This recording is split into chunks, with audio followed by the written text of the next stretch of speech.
Alright, so like I always say, the key to a good workout is to work out smart. It's not to go hard, it's not to just bust yourself up, it's to make sure that the workout is as effective as possible and that the time that you're actually working out is as effective as possible. And that's why in this video I'm gonna tell you the 5 worst things that you need to avoid before working out if you want to have a great workout. So the first thing that you need to avoid is eating a big meal right before going to work out. And obviously this might sound a little bit counterproductive, but I want to explain you a little bit the why behind it. So the fact that you're eating a lot right before going to workout is gonna make your body dedicate a lot of flow, a lot of blood, and a lot of attention to your stomach, because digestion is a process that requires a lot of blood and a lot of attention from your body. Now, if you are going to work out and you're trying to work out your muscles, your different body parts and all that, those body parts are going to require blood, and those are going to require attention. So basically your muscles are going to be fighting for blood and attention and oxygen with your stomach, and obviously that's not something that's going to be as effective as possible. So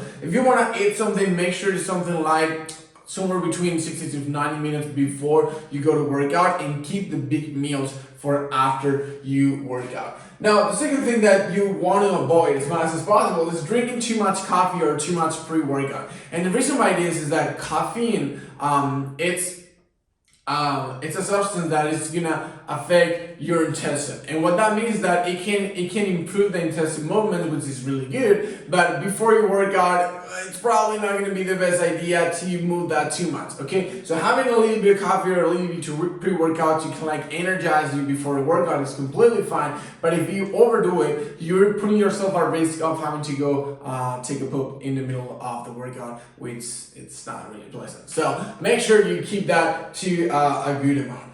The third thing is going to be to static stretching. This is something that I see a lot of the time in the gym. A lot of people are just starting their workout by doing some static stretching. Well, the problem with this is that that's going to change your range of motion when it comes to like the different movements and different joints that you're going to be using. And it's been shown that it increases the risk of injury by a good chance if you do that at the beginning of your workout. If you want to do some stretching, I suggest you to do some dynamic stretching where you're not putting your muscles in a position that they have to hold, and then keep these static stretches for after your workout if you still want to do them. The fourth thing is going to be to do cardio. Do cardio before your workout. Why? Because if you do a session of cardio right before the workout, that's definitely going to impact the performance of your workout. And what that means is that you're not going to be able to either go as high or as intense as you could.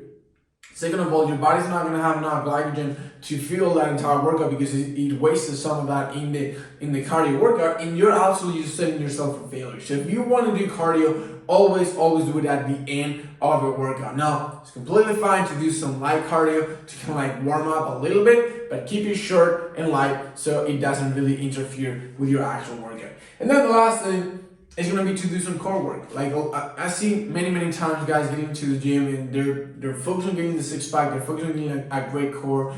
So the very first thing they do is they throw in a lot of abs and a lot of crunches and a lot of sit-ups. And the problem with that is that even when you don't realize, the majority of the movements that we do when we work out have some core work from, maybe it's direct or maybe it's an indirect way. Even if let's say you're doing a bench press and you're completely flat on the bench, your core, it's still doing some stabilization work and it's still working. So if you are working and overworking the core at the beginning of the workout, that's going to affect the performance of all the other movements, just because your core will be tired from that extra work at the beginning, and you're going to need to balance out with other muscles, which can also be risky for your joints and for your muscle health. So if you want to add some extra specific core work, I would suggest you to either put it in the middle of the workout or at the end of the workout, but never at the beginning. So these are just 5 of the worst things that you can do. So make sure that you don't